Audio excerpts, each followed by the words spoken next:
কৃষ্ণ কৃষ্ণ কৃষ্ণ অসমীয়া সমাজৰ পথ প্ৰদৰ্শক, এক শৰণ হৰিনাম ধৰ্মৰ ভেটি প্ৰস্থাপক, নৱ বৈষ্ণৱ যুগৰ প্ৰৱৰ্তক জগতগুৰু শ্ৰীমন্ত শংকৰদেৱৰ শ্ৰীচৰণত প্ৰণিপাত জনাই যশোৱাৰ লাল কংসৰ কাল নন্দৰ নন্দন উদ্ধৱৰ বন্দন, গোপিনীৰ মন দৈৱকীৰ ধন, গোৱালৰ গোপাল আৰু ভকতৰ কৃপাল স্বৰূপ, সৰ্বজ্ঞ সৰ্বব্যাপ্ত সৰ্বাশ্ৰয় সৰ্বশক্তিমান পৰম পুৰুষ পৰম আনন্দ পৰম ঈশ্বৰ পৰম কৃপালু ভগৱান কৃষ্ণৰ বাংময় স্বৰূপ শ্ৰীমদ ভাগৱতক সাষ্টাংগিক প্ৰণাম জনাই বৈকুণ্ঠৰ কল্পতৰু নাম বস্তুভাগক সাৰোগত কৰি দেৱৰো দুৰ্লভ নৰতনুধাৰী আজিৰ এই বৈকুণ্ঠ ধামত উপবিষ্ট তথা উপস্থিত পৰম শ্ৰদ্ধাৰ বাপ বান্ধৱ আই মাতৃ যুৱক যুৱতী প্ৰমুখ্যে শিশুসকলৰ শৰীৰত নিৰ্বিৰাজমান দিব্য আত্মাক অন্তৰৰ পৰা সেৱা জনাই বিষ্ণু বৈষ্ণৱৰ কথাৰে সমৃদ্ধ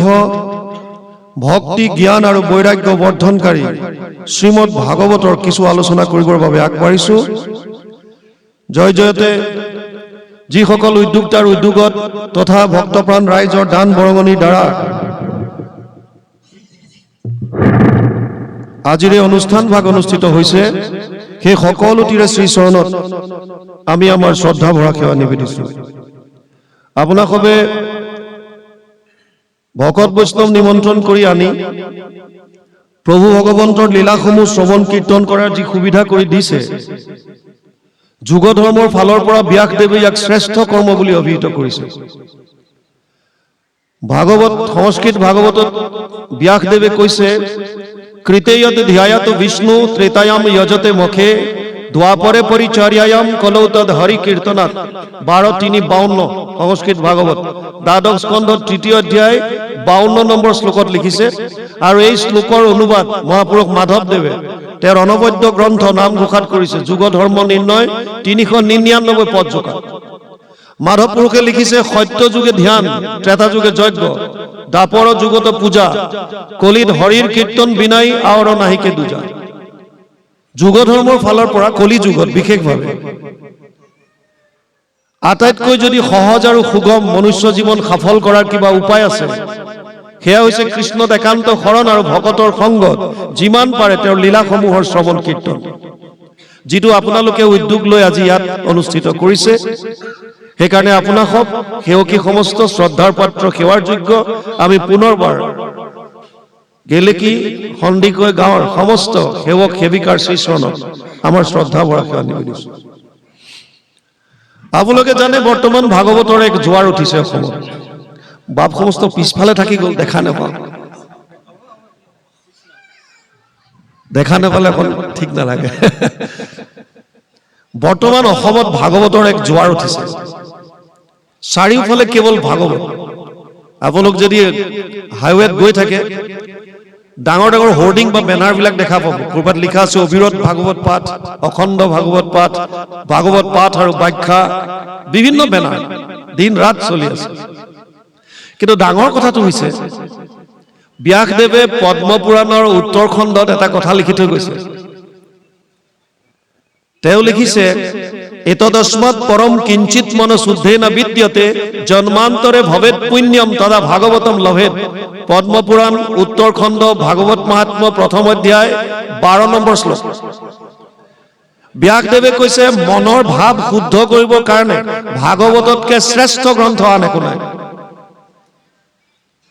আৰু আটাইতকৈ ইণ্টাৰেষ্টিং কথা, আমি ভাগৱত ৰেগুলাৰভাৱে শ্ৰৱণ কৰিছোঁ, আনুষ্ঠানিকভাৱে এনেকৈ প্ৰত্যক্ষভাৱেতো কৰিছোৱে, আৰু পৰোক্ষভাৱে মোবাইলত প্ৰায়বিলাকে ভাগৱত শুনিছে।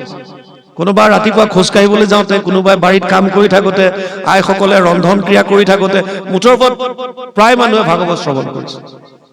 এতিয়া ব্যাসদেৱে কোৱা কথাটো হৈছে যে ভাগৱত শ্ৰৱণ কৰিলে আমাৰ মনৰ ভাৱ শুদ্ধ হয়। আৰু ব্যাসদেৱ লাপিলোপা আমাৰ নিচিনা নহয়। গুৰুজনাই কীৰ্তনত কৈছে, ব্যাস নামে ভৈলা সত্যৱতীৰ সন্ততি, দেখিলাহা প্ৰজা ভৈলা আতি অল্পমতি, কৰিলা অনেক শাখা চাৰিও বেদৰ, পুৰাণ ভাৰত শাস্ত্ৰ নিৰ্মিলা বিস্তৰ। তাৰমানে তেওঁ ভগৱানৰ অংশ, অৱতাৰ। চতুৰ্বিংশতি অৱতাৰ 24টা অৱতাৰত ব্যাসদেৱৰ নাম আহে। ব্যাসদেৱে লিখিছে যে ভাগৱত শুনিলে মনৰ ভাৱ শুদ্ধ হয়। এতিয়া আটাইতকৈ ডাঙৰ কথা হৈছে আমি দিনটো ৰাতিপুৱাৰ পৰা বুলি ৰাতিলৈকে যিমান কৰ্ম কৰোঁ, প্ৰত্যেকটো কৰ্ম আমাৰ ভাৱৰ ওপৰত নিৰ্ভৰশীল। যাৰ যেনেকুৱা ভাৱ আমি তেনেকৈ কৰ্ম কৰোঁ। আপোনাৰ মনলৈ ভাল ভাৱ আহিছে, আপুনি ভাল কাম কৰিছে। কাৰোবাৰ মনলৈ বেয়া ভাৱ আহিছে, সি বেয়া কাম কৰিছে। যদি এখন গাঁৱত 100টা পৰিয়াল আছে, ইয়াত যদি 500 মানুহ আছে, 500ৰ ভিতৰত হয়তো কোনোবা চোৰ প্ৰকৃতিৰো আছে, কোনোবা সাধু সন্ত প্ৰকৃতিৰো আছে। কোনোবাই আনৰ উপকাৰ কৰি ভাল পায়, কোনোবাই কাৰোবাক ঠেং লেং মাৰি ভাল পায়। কিয় হৈছে এইবিলাক? ভাৱৰ ওপৰত, যাৰ যেনেকুৱা ভাৱ। এতিয়া ব্যাসদেৱে কৈছে ভাগৱত শুনিলে মনৰ ভাৱ শুদ্ধ হ'ব। আৰু চাবলৈ গ'লে আমি ভাগৱত শুনিছো, গোটেই ভাগৱতৰ জোৱাৰ উঠিছে, চাৰিওফালে ভাগৱত চলিছে। তাৰ মানে আমাৰ মনৰ ভাৱবিলাক শুদ্ধ হ'ব লাগে। ডাঙৰ কথা হৈছে যদি মনৰ ভাৱ শুদ্ধ হয়, তেতিয়াহ'লে সমাজত কোনো ধৰণৰ অপকৰ্মবিলাক ঘটিব নালাগে। চোৰ ডকাইত, ধৰ্ষণ, লুণ্ঠন, হিংসা, দ্বেষ, কাম, ক্ৰোধ এইবিলাক চব সমূলনছে শেষ হ'ব লাগিছিল। কিন্তু যদি আমি সমাজলৈ চাওঁ, তেতিয়াহ'লে এইবিলাকো সমান্তৰালভাৱে চলি আছে। চোৰো হৈ আছে, ডকাইতো হৈ আছে। বাকীটো দূৰৰ কথা, আপোনালোকে নামঘৰলৈ সোমাওঁতেও চেণ্ডেলযোৰ য'ত খুলি থয়, তাতো এবাৰ হ'লেও মনলৈ আহে যে ঘূৰি পেলাই গৈ পামনে নাই। চেণ্ডেলযোৰ য'ত খুলি থয় তাতো চিন্তা লাগে, মই আহি পেলাই পামনে নাই। কিয়? কাৰণ এনেকুৱা প্ৰকৃতিৰ মানুহ আছে। আৰু শুনিবলৈ আহিছো ভাগৱত, তাৰ মানে খেলি মেলিটো ক'ত? ভাগৱতো শুনিছো, মনৰ ভাৱো শুদ্ধ হোৱা নাই। ব্যাসদেৱে কৈছে মনৰ ভাৱ শুদ্ধ হ'ব। কোনে ভাগৱত শুনাৰ অধিকাৰী? জন্মান্তৰে ভৱেত পুণ্যম তথা ভাগৱতম লভেত। বহুত জন্মৰ পুণ্য সঞ্চিত হলেহে ভাগৱত শ্ৰৱণ কৰাৰ সুবিধা পায়। গতিকে আপোনালোক সকলো পুণ্যৱান, ইয়াত কোনো সংশয় নাই। ডাঙৰ কথাটো হৈছে এতিয়া যদি আমি ভাগৱত শুনিছো, তেতিয়া আমাৰ মনৰ ভাৱবিলাক কিয় শুদ্ধ হোৱা নাই? এইটোহে আচল কথা। ইয়াত কাৰণ কেইবাটাও হ'ব পাৰে। প্ৰথম কাৰণ, হয়তো যেনেকৈ ভাগৱত শুনিব লাগে আমি তেনেকৈ শ্ৰৱণ কৰা নাই। আনুষ্ঠানিকতা ৰক্ষা কৰি অনুষ্ঠান পাতিছে, বাৰ্ষিক হিচাপে পাতিছে, গতিকে যাব লাগে, অলপ সময় শুনিম, আকৌ আহিম, আকৌ আমি সমাজত আমাৰ সংসাৰত সোমাই যাম। যেনেকৈ শুনিব লাগে তেনেকৈ হয়তো আমি শুনা নাই শ্ৰদ্ধা সহকাৰে।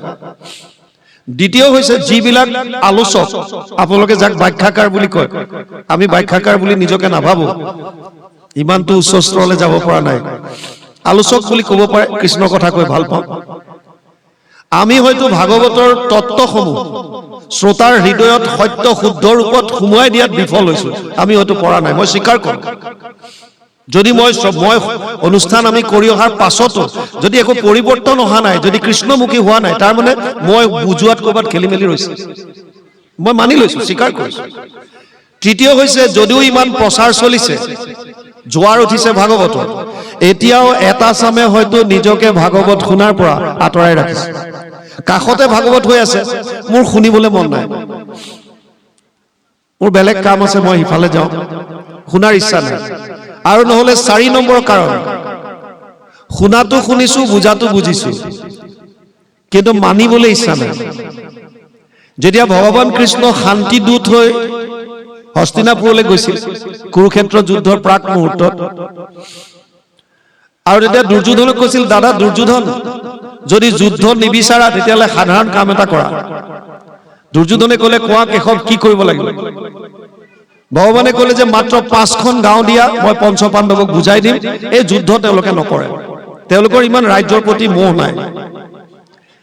দুৰ্যোধনে ক'লে যে 5খন গাঁওটো বহুত দূৰৰ কথা, বেজীৰ আগত উঠা মাটিকনো মই বিনা যুদ্ধত নিদিওঁ। আৰু তেতিয়া ভগৱান কৃষ্ণই দুৰ্যোধনক কৈছিল যে দাদা দুৰ্যোধন, তুমি ধৰ্ম কি বুজি পোৱা নে নাই? দুৰ্যোধনে বিৰাট টাউট কৈছে যে জানামি ধৰ্ম নাচামে প্ৰবৃত্তি, ধৰ্ম কি মই জানো, কিন্তু মোৰ মানিবলৈ ইচ্ছা নাই। বুজি পাইছেনে? ভগৱানে তেতিয়া ক'লে যে তুমি অধৰ্ম কি জানা নাই? দুৰ্যোধনে কৈছে জানামি অধৰ্ম নাচামে নিবৃত্তি, অধৰ্ম কি সেইটোও জানো, কিন্তু নকৰাকে থাকিব নোৱাৰো। প্ৰব্লেমটো তাত, জনাটো আমি জানো, কিন্তু মানিব নোৱাৰো, ইচ্ছা নাই। আৰু যিটো অধৰ্ম বুলি সেইটোও জানো, কিন্তু নকৰাকে থাকিব নোৱাৰো। আৰু সুবিধা লৈছে কেনাপি দেৱেনা হৃদি স্থিতম যথা নিয়োজয়সি তথা কৰমি। আমাৰ মহাপুৰুষ মাধৱদেৱে এজোকা এই শ্লোকটোৰ অনুবাদ ঘোষাত কৰিলে, ধৰ্মক জানো সময় তথাপি প্ৰবৃত্তি নাই, অধৰ্মত নিবৃত্তি নহয়, হৃদিস্থিত হোৱা তুমি যেন কৰা বাহা স্বামী, ঋষিকেশ কৰিবতে নহয়। আমাৰো প্ৰায়বিলাকৰ গতি একে। কোনে নাজানে ৰাতিপুৱা সোনকালে খোৱাৰ পৰা উঠিব লাগে, কিমানজন উঠো। কোনে নাজানে যে বেলেগক অন্যায় কৰিব নালাগে, নকৰাকে কিমানজন আছো। জনা কথাখিনিও আমি মানিবলৈ ইচ্ছা নকৰোঁ, বাকী নজনাখিনিতো পিছৰ কথা। যিখিনি জনা, যিখিনি কৰিলে বেলেগৰ একো নহয়, আমাৰ লাভ হ'ব, সেইখিনিও আমি নামানো। সেইকাৰণে প্ৰথমতে আজি ইয়াত যিখন শুনে একাত্মভাৱে শুনক, আপোনালোকৰ জীৱন সলনি কৰি দিব পাৰে। ভাগৱত এনেকুৱা এখন গ্ৰন্থ, বহুত শুনাৰ প্ৰয়োজন নাই। শ্লোকাৰ্ধম শ্লোক পদম শ্ৰীমদ ভাগৱত উদ্ভৱম, অকণমানো যদি শুনে। কিন্তু কেনেকৈ শুনিব? প্ৰথম প্ৰশ্নটো কেনেকৈ শুনিব? গীতাত অৰ্জুনক কৈছে শ্ৰদ্ধাৱান লব্ধতে জ্ঞানম তৎপৰিসং যতেন্দ্ৰিয় জ্ঞানম লব্ধা পৰম শান্তি অচিৰেণ অধিগচ্ছতি। ৪ৰ্থ অধ্যায় ৩৯ নম্বৰ শ্লোক গীতা। হে অৰ্জুন, যিজন শ্ৰদ্ধাৱান হ'ব তেওঁহে জ্ঞান লাভ কৰিব পাৰিব, যদি অশ্ৰদ্ধাই বহি থাকে লাভ নাই। স্কুলত যেতিয়া ছাত্ৰ ছাত্ৰী যেনিবা 100 জন, এটা শ্ৰেণী কোঠাত 100 জন ছাত্ৰ ছাত্ৰী, এটা বিষয়ৰ ওপৰত এজন শিক্ষকে লেকচাৰ দিছে, এবছৰ ধৰি এটা বিষয় পঢ়াই থাকে। এবছৰ এজন শিক্ষক, এটা শ্ৰেণী কোঠা, একেই ছাত্ৰ ছাত্ৰী, এটা বিষয়। এবছৰৰ মূৰত যেতিয়া পৰীক্ষা পাতে, তেতিয়া হাৰ্ডলি তাৰ 10% বা 15% 90%ৰ ওচৰত যাব পাৰে, 90 পাব পাৰে 100ৰ ভিতৰত। বাকী তাৰ ভিতৰত কিছুমান 60 পৰা 80ৰ ভিতৰতে থাকে, আৰু কিছুমান 2-এজনে হয়তো ফেইল কৰে। কাৰণটো কি? কাৰণটো হৈছে শ্ৰদ্ধা। যিটো বিষয় পঢ়িবলৈ গৈছে সেই বিষয়টোৰ প্ৰতি তাৰ শ্ৰদ্ধা আছে নে নাই? যিজন শিক্ষকে পঢ়াইছে শিক্ষকজনৰ প্ৰতি শ্ৰদ্ধা আছে নে নাই? যিটো অনুষ্ঠানত পঢ়িবলৈ গৈছে সেই অনুষ্ঠানটোৰ প্ৰতি, বিদ্যালয়খনৰ প্ৰতি শ্ৰদ্ধা আছে নে নাই? শ্ৰদ্ধা কেতিয়া আহিব? যেতিয়া মাহাত্ম্য গম পাব। এতিয়া ভাগৱতত এনেকুৱা কি আছে বা মাহাত্ম্যৰ প্ৰয়োজন কি, আগতে সেইটোৱে বুজি লওক। এখন ট্ৰেইনত এটা পৰিয়ালে যাত্ৰা কৰিছে, গিৰিয়েক ঘৈণীয়েক আৰু ল'ৰা ছোৱালী দুটা। ল'ৰা ছোৱালী দুটা সৰু, ল'ৰাটোৰ বয়স 7 বছৰমান হৈছে। 4টা টিকেট কাটিছে AC 2 টায়াৰ। AC 2 টায়াৰত যিবিলাকে যাত্ৰা কৰিছে তেওঁলোকে গম পাব, তলত 2টা বাৰ্থ থাকে দুফালে, ওপৰত 2টা আৰু ছাইড বাৰ্থ 2টা, 6টা থাকে টোটেল এটা কম্পাৰ্টমেণ্টত। তেওঁলোকে 4টা ছিট লৈছে, মানে এটা কম্পাৰ্টমেণ্টৰ এটা ছাইডৰ পুৰা 4টা ছিট লৈছে। এতিয়া আমাৰ এটা স্বভাৱ থাকে যে আমাৰ যদি টিকেট কনফাৰ্ম হয়, আমি ভাবো যে আমাৰ ছিটত যাতে বেলেগ আহি নবহক, আমাক যাতে ডিষ্টাৰ্ব নকৰে। এইটো আমাৰ এটা স্বভাৱ। আগতেতো ৰুমাল দি থয় বাছত, এই পাব্লিক বাছবিলাক যেতিয়া চলিছিলে, তাত আগতে কোনোবাই গৈ ইফালে সিফালে ঘূৰি থাকে বাছ নোযোৱালৈকে, কিন্তু ছিটত ৰুমাল এখন দি থয়, তাৰমানে এইটো তেওঁৰ ছিট ৰিজাৰ্ভ হৈ গ'ল। এইটো আগতে আছিলে, এতিয়া এইবিলাক নাইকিয়া হ'ল, এতিয়া চব অনলাইন বুকিং হ'বলৈ ধৰিছে। 4টা টিকেট কাটিলে, কিন্তু এটা মনত সন্দেহ হৈছে যে ছিটকেইটাতো দীঘল দীঘল, 3জন মানুহতো আৰামত বহিব পাৰে। আকৌ ওপৰত 2টা আছে, তেওঁলোকে ভাবিছে টিকেটটো আমিহে বুক কৰিছো, গতিকে ওপৰৰ কিটাত বেগকেইটা, কাপোৰৰ বেগকেইটা পাতলকে মেলি দিছে, মানে অকুপাই কৰিছে। আৰু এফালে মাক বহিছে, এফালে বাপেক, ল'ৰা ছোৱালী দুটাক দীঘলকৈ শুৱাই দিছে বাৰ্থত। এটাই উদ্দেশ্য, যাতে আমাৰ ছিটত বেলেগ আহি বহিব নোৱাৰে। ট্ৰেইনখন চলিবলৈ ধৰাৰ প্ৰাক মুহূৰ্তত এজন ভদ্ৰলোক, তেওঁ হাতত এটা ব্ৰিফকেছ লৈ সেই কম্পাৰ্টমেণ্টত আহিল, আৰু আহি পেলাই দেখা পালে যে সৰু ল'ৰা এটা মাকৰ কোলাত মূৰ দি পেলাই শুই আছে। মানুহজন 2-3টা ষ্টেচনৰ সিফালে যাব, টিকেট কনফাৰ্ম হোৱা নাই। তেওঁ ল'ৰাটোক ক'লে যে পায় অকণমান ভৰিকেইটা কচাই দিয়া, মই এইকণতে অকণ বহো, মোৰ টিকেট কনফাৰ্ম হ'লে মই কৈছোঁ কৰি দিব, আৰু 3-4টা ষ্টেচন যাম, মই নামি যাম। ল'ৰাটোৱে একো ক'বলৈ পোৱাই নাই। মাক বাপেকে পিতেকক কৈছে, ভৰি মেল, ভৰি মেল। তাৰ মানে ইনডাইৰেক্টলি বুজাইছে যে তই ইয়াত বহিব নোৱাৰ। মানুহজন ভদ্ৰ, গতিকে ব্ৰিফকেছটো হাতত লৈ ৰেলিংডালত ধৰি থিয় হৈ আছে। ইতিমধ্যে ট্ৰেইন চলা আৰম্ভ কৰিছে। এই ল'ৰাটোৱে হাতত এটা চিপছৰ পেকেট 2টামান লৈ গৈছে। সৰু ল'ৰা, ট্ৰেইনত যাব, কিবা কিবি খাই যাব। কিন্তু মাক বাপেকে সৰুৰে পৰা এটা কথা শিকাইছে, শুই শুই খাব নাপায়। আমাৰ সমাজবিলাকত এই নাপায় বস্তুটো বহুত চলে। আপোনালোকে জানি আচৰিত হ'ব, এটা ল'ৰা বা এজনী ছোৱালীক জন্মৰ পৰা 16 বছৰ বয়সলৈকে কোটি বাৰৰ ওপৰত নাপায় বা নোৱাৰ বা তই নকৰিবি, নাযাবি, এই নিগেটিভ শব্দবিলাক কয়, যাৰ কাৰণে সিহঁতৰ ছাবকনচিয়াছ মাইণ্ডত এই নোৱাৰো বস্তুটো সোমাই যায়। এনেকুৱা এখন তক্তা বুলিয়ে কয়, এনেকুৱা এখন তক্তা সৰু, যদি ফ্ল'ৰত দি পেলাই আপুনি সৰু ল'ৰা বা মানুহ এজনক তাৰ ওপৰে যাবলৈ কয়, সিহঁতে হাঁহি হাঁহি গুচি যাব। ভৰি থবৰ কাৰণে যথেষ্ট ইমানখিনি তক্তা। এই তক্তাখন যদি 10 ফুট ওপৰলৈ উঠাই দিয়ে আৰু সেই ল'ৰাটো বা মানুহজনকে যদি কয় ইয়াৰ ওপৰে যা, তাৰ বহুতে নোৱাৰো বুলি ক'ব, মই নোৱাৰিম। কিয়? কাৰণ তাৰ ছাবকনচিয়াছ মাইণ্ডে কৈছে তই ওপৰলৈ উঠিলে পৰি যাবি, তই নোৱাৰ। তাৰমানে কিহৰ কাৰণে কৈছে? সৰুৰে পৰা এইটো সংস্কাৰ দিছে, তই এইফালে নাযাবি, তই ইফালে নাযাবি, তই পৰিবি, এইফালে যায়, এনেকুৱা কথা। নোৱাৰ, নকৰিবি, তোৰ দ্বাৰা নহ'ব, এই নিগেটিভ কথাবিলাক আমি ল'ৰা ছোৱালীক বহুত সোমাওঁ। এইটো বৰ তাত্ত্বিক কথা, যাৰ কাৰণে ডাঙৰ হৈ তেওঁলোকে ভাবে যে এইটো মোৰ দ্বাৰা নহ'ব, মই নোৱাৰিম। এইটো বহুত অন্ধবিশ্বাসো চলে। কিছুমান জেগাত আইসকলক ভাগৱতৰ আসনত বহিব নিদিয়ে, চাকি বন্তি জ্বলাব নাপায় বুলি কয় আইসকলে, আগলৈ আহিবলৈ নিদিয়ে, ছেপাৰেট কৰি ৰাখে। কিছুমান জেগাত নামঘৰৰ ভিতৰত সোমাবলৈ নিদিয়ে। আৰু গুৰুজনে কৈছে বাক্য কৰ্ণ মন মুখ আছে মানে যাৰ, হৰি ভকতিত সমস্তৰে অধিকাৰ। কাৰো বাধা নাই ইয়াত, চবেই পাৰে আহিব, কোনে কৈছে নোৱাৰে? আমি যদি বন্তি গছি জ্বলাব পাৰো, আপোনালোকে কিয় নোৱাৰে? কোন সময়ত আমি অসুচিতাত আছো, অপবিত্ৰ হৈ আছো, এইটো চবেই জানে। এজন বাপে যদি গম পায় যে তেওঁলোকৰ পৰিয়ালত কোনোবা ঢুকালে, অশৌচত আছে, গতিকে সেই 10 বা 11 বা 12 দিন যাৰ যেনেকুৱা নিয়ম, তেতিয়া মই নামঘৰত সোমাব নোৱাৰো। আইগৰাকীও জানে যে তেওঁ যেতিয়া মাহিলীক অসুবিধা হয় তেতিয়া তেওঁ কিমান দিনলৈকে পালন কৰিব লাগে, চবেই জানে। জনাৰ পাছত কি আপত্তি আছে? হোৱাৰ পাছত কিয় নোৱাৰে? এয়া অন্ধবিশ্বাস। আমি গাড়ী চলাই ঘূৰি ফুৰোতে আমাৰ আগেদি কেতিয়াবা দেখা পাওঁ মেকুৰী যেতিয়া পাৰ হয়, বহুতে গাড়ীখন ৰখাই দিয়ে আৰু ৰখাই কিবা হাৱাতে পুৰঞ্চিন মাৰে আৰু থু থু থা থা এনেকুৱা কৰে। তথাপিও সাহস নকৰে গাড়ী চলাবলৈ। গ্লাছখন খুলি আমাক কয় আগবাঢ়ক। বোলো কি হ'ল? বোলে মেকুৰী এটা পাৰ হ'ল, কি হ'ব এতিয়া? নাই, আমাৰ যাত্ৰা ভংগ হৈ গ'ল। বুজি পাইছে নাই? বহুতে পিছফালৰ পৰা মাত দিলে যাত্ৰা ভংগ হয়, খালী বাল্টি দেখিলে যাত্ৰা ভংগ হয়। মেকুৰীটো পাৰ হলে যাত্ৰা ভংগ হয়। কীৰ্তনত কৈছে কুকুৰ শৃগাল গৰ্দভৰ আত্মা ৰাম, জানিয়া সবাকো পৰি কৰিবা প্ৰণাম। কুকুৰ শিয়াল গাধ চবৰে শৰীৰত ভগৱান ৰামে বা কৃষ্ণ আত্মাৰূপে আছে। মেকুৰীটো গাতনো কি দুৰ্ভগীয়া যে তাৰ গাত নাই?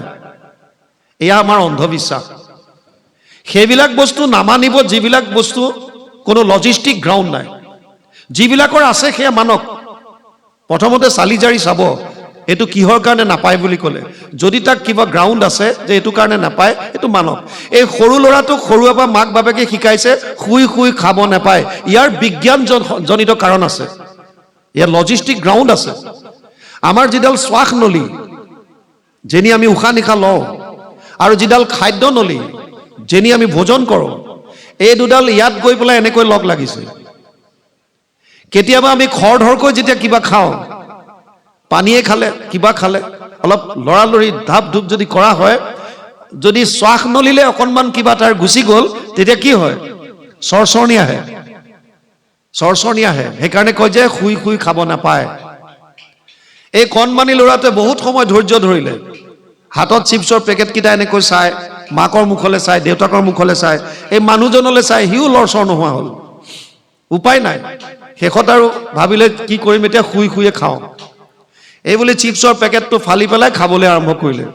দুটুকুৰামান খোৱাৰ পাছতে তাৰ শ্বাস নলীত টুকুৰা এটা লাগি গ'ল। লাগি যোৱাৰ কাৰণে তাৰ চৰচৰণি আহিবলৈ ধৰিলে, কাহ আহিবলৈ ধৰিলে। ল'ৰাটোৰ আছিল এজমেটিক ট্ৰাবল, হাঁপানী বেমাৰ। যেতিয়াই চৰচৰণি আৰু কাহিবলৈ ধৰিলে, তাৰ শ্বাস নলী ফুলি গ'ল, চুৱেলিং আহিল, সি উশাহ ল'ব নোৱাৰা হৈছে। এয়াৰ কণ্ডিশ্যন ৰুমত এতিয়া সি ঘামি জামি অৱস্থা নাই, উশাহ ল'ব পৰা নাই।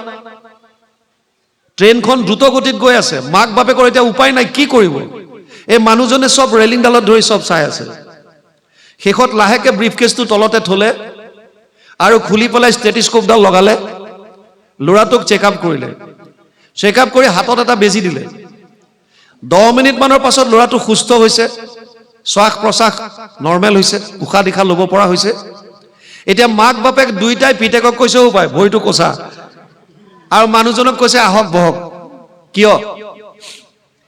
10 মিনিট আগলৈকে যিজন মানুহ বহে বুলি কৈছিল ভৰি মেল, সেই মাক বাপেকৰ দৃষ্টিকোণ সলনি হৈ গ'ল 10 মিনিটৰ ভিতৰত। আৰু পিতেকক কৈছে ভৰি কচা, মানুহজনক কৈছে আহক বহক। কাৰণ 10 মিনিট আগলৈকে গম পোৱা নাছিল তেওঁ কোন। 10 মিনিটৰ ভিতৰতে তেওঁলোকে গম পালে এজন ডাক্তৰ। হ'ব পাৰে ডাক্তৰ, আমাৰ কি আহে যায়, কিন্তু এই ডাক্তৰজনৰ পৰা বিপদৰ সময়ত মোৰ ল'ৰাটোৰ প্ৰাণ ৰক্ষা হ'ল, এই স্বাৰ্থটো আহি গ'ল। মানে মানুহজনৰ মাহাত্ম্যটো গম পালে, মহিমাটো গম পালে, যে এজন ডাক্তৰ, এইজনে বিপদৰ সময়ত মোৰ ল'ৰাটোৰ প্ৰাণ ৰক্ষা কৰিলে। গতিকে মানুহজনৰ প্ৰতি শ্ৰদ্ধা বাঢ়ি গ'ল। শ্ৰদ্ধা বঢ়াৰ কাৰণে তেওঁলোকৰ ৰিজাৰ্ভ চিটত তেওঁক বহিবলৈ আসন দিলে। ঠিক তেনেকৈ অজস্ৰ গ্ৰন্থ আছে, তাৰ ভিতৰত ভাগৱত এনেকুৱা এখন গ্ৰন্থ, ইয়াৰ ইমান মহিমা, যিটো বস্তু জনাৰ কাৰণে প্ৰায় মানুহে ভাগৱতক নিজৰ হৃদয়ত স্থান দিছে, আৰু তাৰ কাৰণে ভাগৱতৰ ইমান বহুল প্ৰচাৰ হৈছে। কি আছে ভাগৱতত? 18খন পুৰাণৰ আপোনালোকে নাম শুনিছে। আটাইতকৈ ডাঙৰ যিখন পুৰাণ, 81,100টা শ্লোক আছে, স্কন্ধ পুৰাণ, আটাইতকৈ ডাঙৰ। তাৰ দ্বিতীয়খন ডাঙৰ পুৰাণে হৈছে পদ্ম পুৰাণ, নামটো শুনিছে নিশ্চয়। 55,000 শ্লোক আছে তাত। ভাগৱতত 18,000 শ্লোক, 3খন ভাগৱত মিলালে 54,000, তাতকৈ 1000 বেছি, 55,000 শ্লোকৰ পদ্ম পুৰাণ। এই পদ্ম পুৰাণৰ শেষৰ খণ্ডটোৰ নাম হৈছে উত্তৰ খণ্ড। তাত 6টা অধ্যায়ত ব্যাসদেৱে ভাগৱতৰ মাহাত্ম্য বুলি সুন্দৰভাৱে বৰ্ণনা কৰিছে। তাত তেওঁ লিখিছে, যত্ৰ যত্ৰ ভাগৱতী বৰ্ত ভক্তি আদি কাম ব্ৰজেত কথা শব্দম সমকৰণম তত্ৰিকম তৰুণয়েত। পদ্মপুৰাণ উত্তৰ খণ্ড ভাগৱত মাহাত্ম্য 3য় অধ্যায় 9 নম্বৰ শ্লোক। ব্যাসদেৱে কৈছে, য'ত য'ত ভাগৱতৰ কথা হয় তালৈ 3টা বস্তু আগমন হয়। শ্ৰোতাৰ হৃদয়ত আহি 3টা বস্তুৱে ঠাই লয়, ভক্তি, জ্ঞান আৰু বৈৰাগ্য। ইতিমধ্যে আপোনালোকৰ হৃদয়তে 3টা তত্ত্বই স্থান ল'লে। এক হৈছে ভক্তি, 2 নম্বৰ হৈছে জ্ঞান, তৃতীয়টো হৈছে বৈৰাগ্য, ভোগবাদৰ প্ৰতি বিৰক্তি। ইয়াত থকালৈকে ব্যাসদেৱৰ গেৰেণ্টি আছে।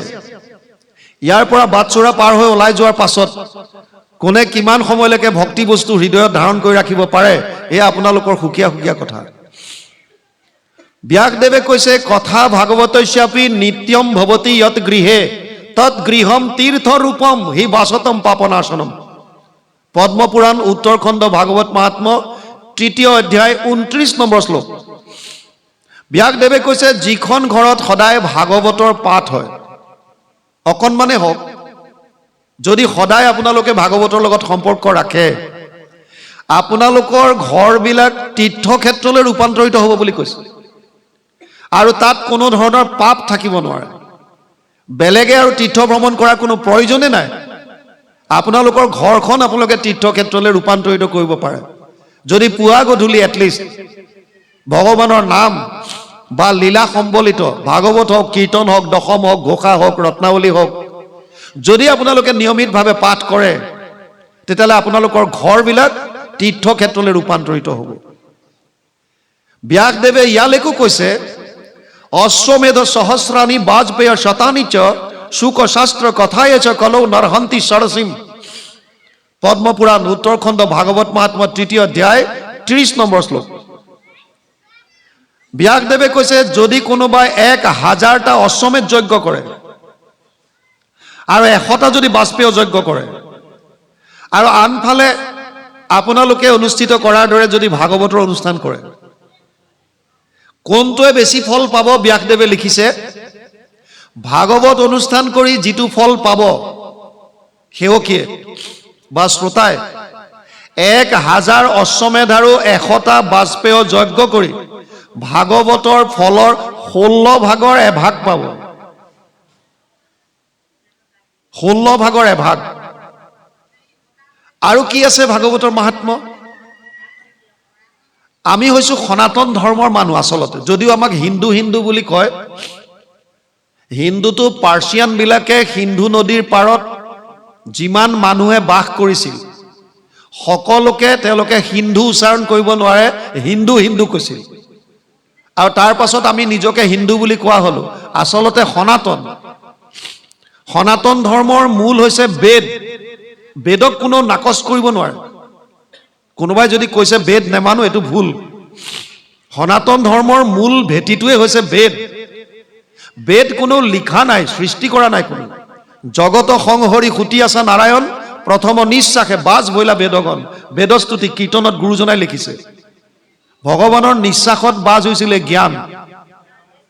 প্ৰথমতে শ্ৰৱণৰ দ্বাৰা আহি আছিল, সেইকাৰণে বেদৰ আন এটা নাম হৈছে শ্ৰুতি। বেদক 4টা ভাগলৈ ভাগ কৰিলে। ঋক সাম যজুৰ অথৰ্বৈক্য চতুৰ্বেদ ঊৰ্ধ্বতে ভাৰত পুৰাণম চ পঞ্চম বেদ উচ্যতে। 1-4-20 প্ৰথম স্কন্ধ 4ৰ্থ অধ্যায় 20 নম্বৰ শ্লোক ভাগৱত। ঋগ্বেদ, সামবেদ, যজুৰ্বেদ আৰু অথৰ্ববেদ 4খন বেদলৈ ৰূপান্তৰিত কৰিছে, বিস্তাৰ কৰিছে ব্যাসদেৱে। বেদৰ বিস্তাৰ কৰাৰ কাৰণে কৃষ্ণ দ্বৈপায়ন বাদ্ৰায়ণৰ নাম হৈছে বেদব্যাস। বেদৰ বিস্তাৰ কৰিছে কাৰণে বেদব্যাস। তেওঁৰ আচল নামটো হৈছে কৃষ্ণ দ্বৈপায়ন বাদ্ৰায়ণ। যদিও 4খন বেদ আছে, মহাভাৰত আৰু পুৰাণক পঞ্চম বেদ বুলি কৈছে। সেইকাৰণে ভাগৱতক পঞ্চম বেদ বুলি কোৱা হয়। বেদৰ আকৌ 4টা ভাগ আছে। প্ৰথম অংশটোক সংহিতা বুলি কয়, য'ত মন্ত্ৰবিলাক থাকে। যিসকলে বেদ অধ্যয়ন কৰিছে গম পাব। তাৰ ছেকেণ্ড পাৰ্টটো হৈছে ব্ৰাহ্মণ্য। ব্ৰাহ্মণ্যকত বিধিবিলাক আছে, নিয়মবিলাক। তাৰ পিছৰ অংশটো হৈছে আৰণ্যক। একেবাৰে শেষৰ পাৰ্টটোক বেদান্ত বুলি কয়। বেদৰ অন্তত যিবিলাক আছে, যাক আমি উপনিষদ বুলি কওঁ। বেদৰ সাৰমৰ্ম যদি জানিব বিচাৰে তেতিয়া উপনিষদ অধ্যয়ন কৰিব লাগিব। যিজন ব্যাসদেৱে বেদৰ বিস্তাৰ কৰিছে তেওঁৱে ভাগৱতত লিখিছে, সৰ্ব বেদান্ত সাৰম হি শ্ৰী ভাগৱতম ইষ্যতে য়স্য ৰসামৃত তৃপ্তস্য নানন্যত্ৰ ৰতি ক্বচিৎ। 12, 13, 15 দ্বাদশ স্কন্ধ 13শ অধ্যায় 15 নম্বৰ শ্লোক ভাগৱত। তাত তাই এইটো শ্লোকৰ অনুবাদো ঘোষাত মহাপুৰুষ মাধৱদেৱে কৰিছে 18 নম্বৰ পদজোকা। সমস্ত বেদান্ত সাৰ মহাভাগৱত শাস্ত্ৰ, ইহাৰ অমৃত ৰস পায় পৰম সন্তোষে পান কৰিলে যিজনে তাৰ অন্যত্ৰ ৰসত ৰতি নাই।